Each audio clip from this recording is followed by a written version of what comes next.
Okay? So, no. Hindi ko sinuway, hindi matigas ang ulo ko, hindi totoo na pinatakbo akong president ni President Duterte. In fact, every time makita niya ako ngayon, sinasabihan niya ako, "Huwag ka tumakbong president." Sabi niya, "Yung dinadaanan mo ngayon, wala iyan. Kung ikaw ay president, mas mahirap pa." Sabi niya, "Maawa lang ako sa'yo." May heart pala siya. So,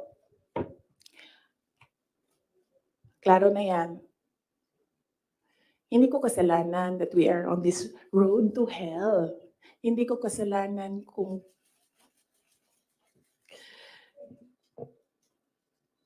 hindi marunong